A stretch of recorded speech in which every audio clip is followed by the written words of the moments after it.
So look, in this video, a cop stumbled upon a house full of dead bodies. Probably smelt it from outside. You know, it get that bad.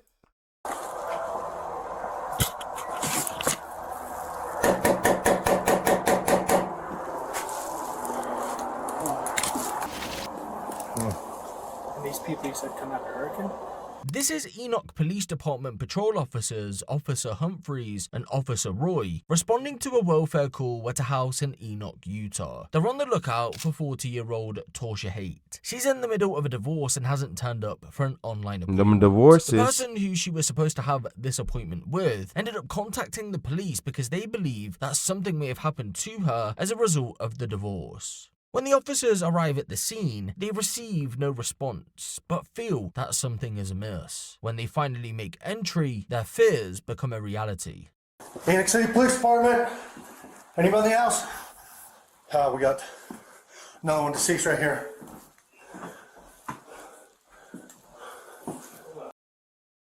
Like, what?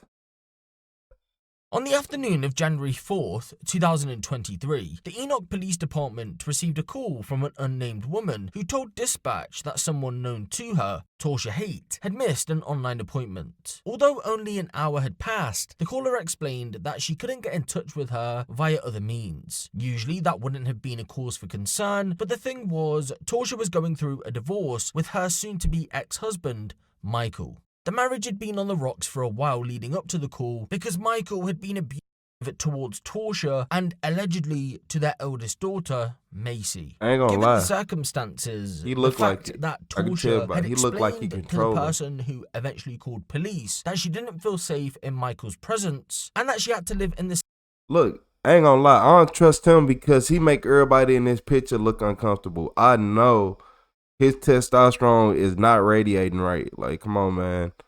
You can tell, like, come on. I don't trust him. same house as him until they divorced because he refused to move out. It meant that harm may have not only come to Torsha, but her eldest daughter Macy as well. So it's to no surprise that the call was made. I bet y'all was him. I bet y'all it was him. If I'm wrong, this is going to be one of them rare occasions where I'm wrong. It was him. We had an appointment scheduled that she missed. She doesn't ever miss appointments. Is there any way I can set up to do a well check at her home? Okay, and you said she was supposed to go back home last night, was it? Yeah, she was away with her parents for like a week, I think, with the kids, and was going to go home last night as they had some divorce paperwork. But I know that she was a little bit concerned for her safety that way, and I just want to make sure she's okay. I can't get her by phone or email, and it's not like her to miss an appointment. It's only been an hour. It's not even, yeah, it's just been an hour. But okay, do her and her ex still live together? Yes, yeah, that was what the situation was. He was refusing to leave the home, and that's what the paperwork was. She was going to file paperwork to get him out. Okay, and she said that to you specifically that she was concerned for her welfare about going home? Yeah, she had some concerns about that, and I had some concerns just from talking to her, too. I was encouraging her not to do that, but I'm not sure what she decided, but I know her plan was to go home. Okay, why is she concerned? He has had some violent tendencies in the past, and I believe CPS has been involved, and I actually believe she came and spoke to your police department a couple weeks ago to let her know divorce was upcoming, just because she didn't really trust him. Okay, and you said she missed an appointment today. Was that like an appointment for you guys to meet up together, or? Yeah, I'm actually out of state. Otherwise, I would probably check on her myself, but okay. We had a time we were going to meet. We're going to do a video chat. Okay. In here, do you know by chance, in the past, like, can you explain to me, like, how he was violent? Was it just? I know they had a well check with CPS down there. It was with one of the kids. He just has anger issues. I swear, okay. Do if you know anybody tell you that they worried about their life, drugs or alcohol. No. Okay. You do exactly what this lady did. You are not lying. Involved? I've been talking about that. There are she ain't even let a whole 2 hours go by. In the house, I think they're locked up. I was actually encouraging her to get those out and turn them into you because I knew in Utah you could do that. I used to practice. I know they had guns, but she thought they were safe, locked up. because I was trying to ask if he would have access to those. But I don't know what happened that way. I'm actually thinking he might still have access to those. But they are at least locked up in their house. But I think he has access to open the lock. I'm sorry, I don't mean to be confusing about that. Okay. And then They're safe from the kids getting to them.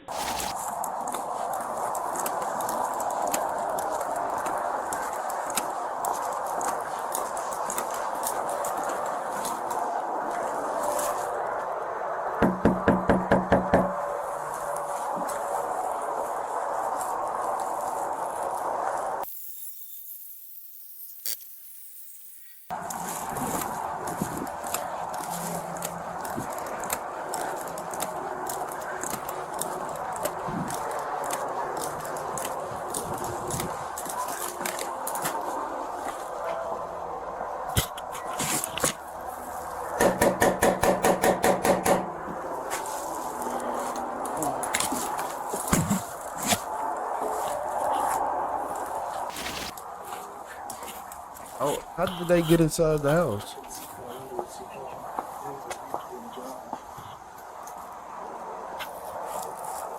They do something cool like kick it in.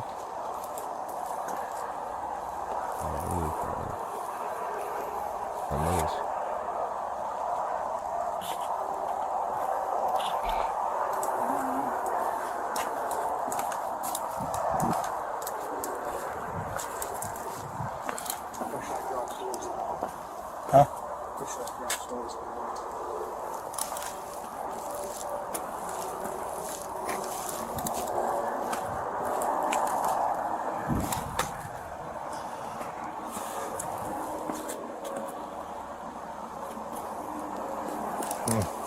And these people you said come out of Hurricane? Laverkin, maybe? Laverkin Hurricane? You can see if there's anybody else at that house. I'll have someone go by it.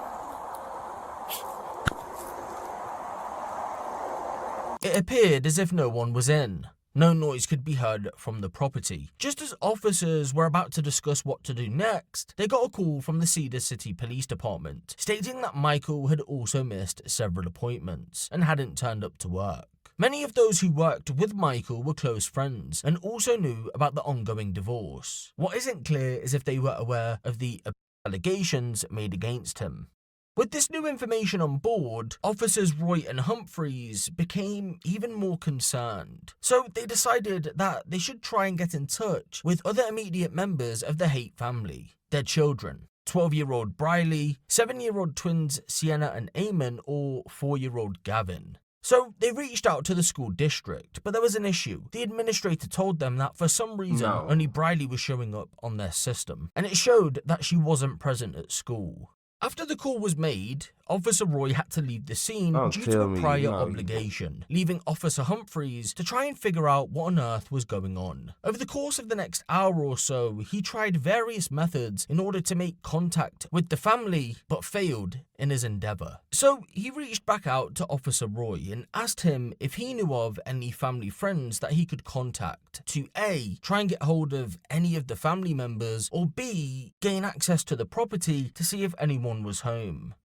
Officer Roy did indeed know someone, a family friend. After contact was made, that family friend met up with Officer Humphreys at the Haight residence. After a brief conversation, a sudden sense of dread overwhelmed them. They felt that something was definitely off. The family friend had keys to the property, so they let themselves in, and Officer Humphreys followed close behind. Oh, yeah. Sorry, they were just asking. That's a good check. There's 5 kids. Yeah. Just use your camera. Yep. Enoch City Police Department. Enoch City Police Department. Yeah.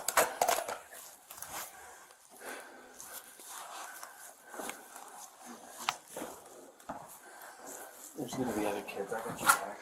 Cedar 6W3 prioritize this channel. I have 2 deceased on the bed. I'm gonna clear the home. Cedar 6 or Go ahead, I got you. Enoch City Police Department. Anybody in the home, make yourself known. I'm gonna clear this room.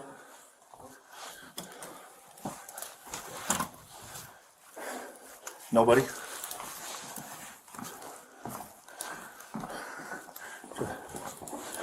Phoenix City Police Department.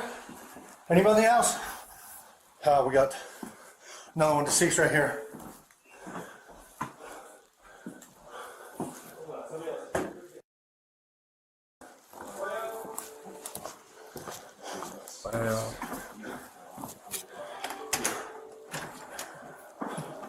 Where have you gone? Where do we We need to clear the house. Clear here. We have one more deceased in this bed. Appears to be a gunshot to the face. Check in this room back here. One deceased here. Clear. Making good. I'm checking here. No, you're good. Wait. Yep. Yeah. One more. Gunshot back ahead. What?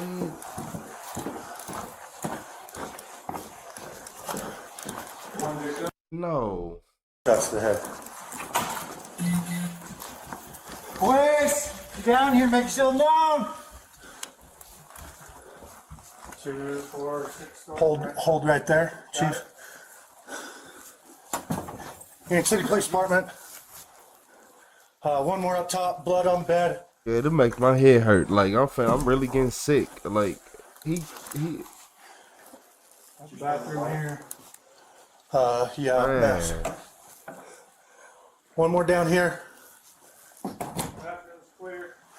Checking this room. Another gunshot.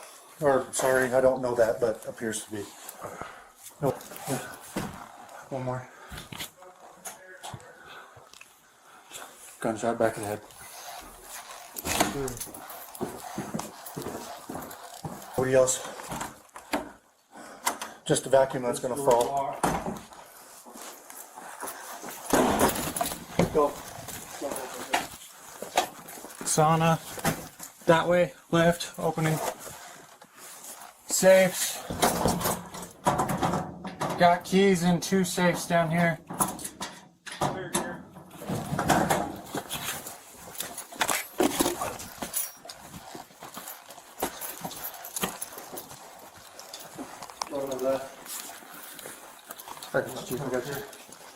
Assuming this is outside.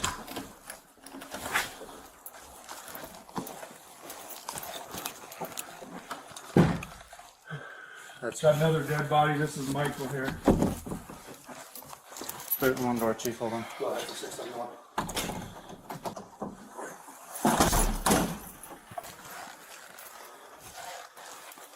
Nope.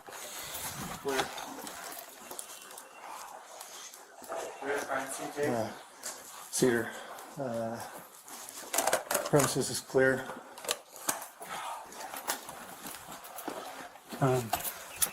Let's talk. I'm just letting dispatch know the house is clear. Hold on. Don't come in. Nobody go upstairs and don't let anybody in. Hey, stay out.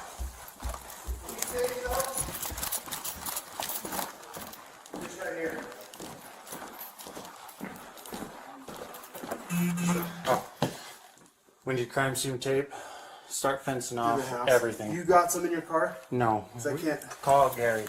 Okay, no problem.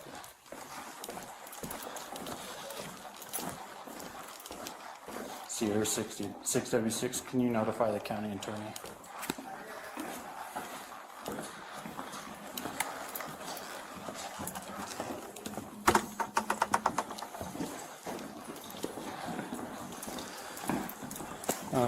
Hey, yeah. I got Travis calling Gary, so we can get things. Yeah, and I was just with Gary, so Do you have any crime scene tape in your I truck? think I do. Let's keep everything as pristine as we can. Love us. Section is off. So what happened? What?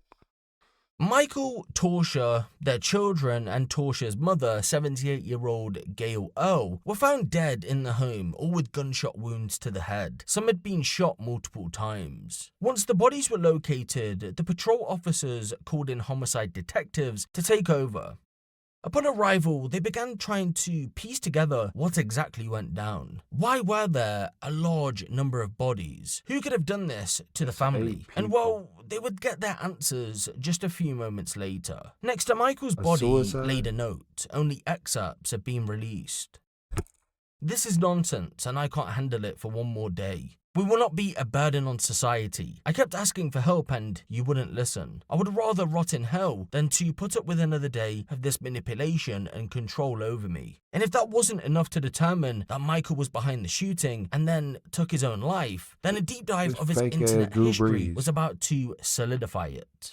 On the 30th of December 2022, just 5 days before the shooting, Michael searched the following on Google. How loud is a 9mm gunshot? What does a gunshot sound like? I hear gunshots near my house, what do I do?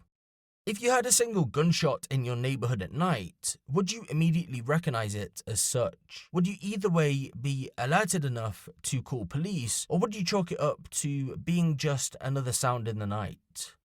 How loud is a gunshot in a house? Would a neighbor hear a gunshot in a garage? And how loud is a 40mm pistol? It's clear then that Michael had been planning the shooting for a brief period, more than likely within the couple of days after his divorce papers were served to him on December 21st. In the few years leading up to the shooting, Michael had been subjected to an investigation by the Child Protective Services due to allegations made against him by his eldest daughter, Macy. What should be noted is that no charges were ever brought forward because of insufficient evidence and Torsha being reluctant to press the issue further. This was... And that's sad. And that right there is sad because I believe it. And as you can see all this and...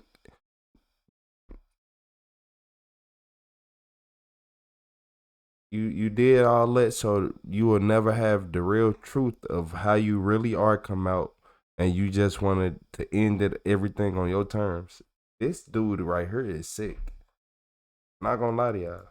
Of insufficient evidence and Torsha being reluctant to press the issue further. This was more than likely because they were Mormons and Torsha wanted to maintain a perfect family image within her community. Following the investigation, Michael's behavior changed, but as time passed, he went back to his old self. This time, it was aimed mainly at Torsha. She soon found herself in an extremely abusive relationship, one that consisted of being beaten and berated, having her finances withheld from her, having to ask permission to do things and buy things. Yeah, like he looked like the type of person. And when she person. dared to speak up, Michael would make out that she was the one. However, in September of 2022, she built up enough courage to call it a day and demanded that he leave the house immediately to stay with his mother. To her surprise, he did it without any confrontation. Although she called it quits, Michael didn't want to end things. He actually wanted her back and agreed to go to counseling to sort out his behavior. When Michael moved back in, the relationship was much better for a little while. But when he wasn't here, it was a dream. Everything was so smooth.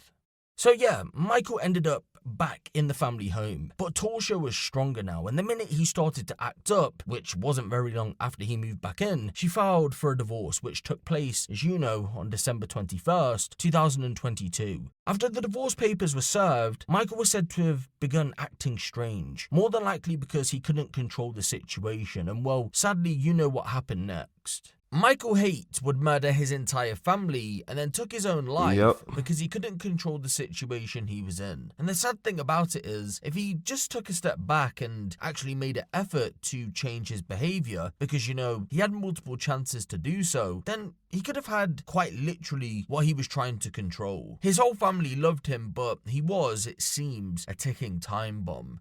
Nah, his daughter wasn't lying on him. That's what... This why it made everything so hard, because it was always that little awkward factor in there. Your daughter didn't like you. The insufficient evidence. No, it wasn't. You didn't want to press the issue. I hate hearing that. Oh, it was this and that. It wasn't enough evidence. Man. Don't let me hear it. Don't let me hear it. I'm make sure I bet you I find all the evidence. Don't let me hear it. Talking about insufficient evidence. No, he was a weirdo. That's why he took everybody out. He wanted to control everything. He wanted everything to be on his terms. and it's your fault. Like you already done had so many kids with the woman, so it ain't like you couldn't get her back. You were just a controlling, mentally incapable person. And she probably just like, if you go to counseling, I love you. I like, and he just still act that way. So man, I hate people like that. I'm not finna sit right here. I wish anybody would have some sympathy for that man. I promise you, I wish you would. The thing with the is they don't think that way. They just control and manipulate. And in this situation, the moment Michael was losing his grip on things, he took his entire family out. Like, and I just seen another man do this. I just seen another man do this. Like, what is up with them? Oh, if I man, look, it's so similar that it's sad. I just seen another man do this, but he was more of losing a lot of money. His wife didn't want to talk to him because they was going through problems with the bills and stuff. And I can just imagine if he going through all them problems he got, he had problems with bills too. But I hope everybody just be able to find peace. I hope everybody be able to find peace and realize that, you know, some people, I'm gonna tell y'all this. I'm gonna tell y'all this because older people need to realize this. This who really mess up more. I understand that you've been building something up for 40 and 50 years, but we come from the generation where everything get took from us and it's always unfair. Y'all gotta start, you gonna have to learn and adapt too. You gotta start adapting too. Like, think about it. We had, like, when I was younger, like right when I was old enough to get like an apartment and stuff, it was like $500, $600 for an apartment. That same apartment in that same condition is 950 right now. And every utility is up way more. So it's just things we have to deal with. Those just basic things we have to deal with. And we have to do this without ever having to be able to save up. You had 10, 20 years before me to save up money and do all that. So, hey, we don't feel the same. They're just like kids in today's day and age. We can't really relate to them because we wasn't born in that. So we're gonna have to learn over time how to relate to them. And so yeah, like with this family and this stuff, like it's not over. Just because you think it's over, it don't be over. Like some people be feeling like they just can't do nothing else in life. Like that's the end of the road. Life is over. No, it's not. No, it is. How's life over and you still alive? Like how do it make sense? Like, oh my God, I never have. And you know the law of attraction is real. So if you always in your head saying you're not gonna win, guess what's gonna happen? You never gonna win. You're never gonna win. It's simple as that. You're gonna attract negative people around you all day. That's why you be around all these down on their luck people all day. You wondering why you can't never do good in life. Like everybody around you is down on their luck. Like, okay. The same people who still think it's okay to spend their last dollar. Like, come on, y'all. Hey, hit that like and subscribe. But y'all really gotta start understanding, man. Y'all really have to start understanding. Cause this crazy, man. Hey, y'all, we finna react to the next video.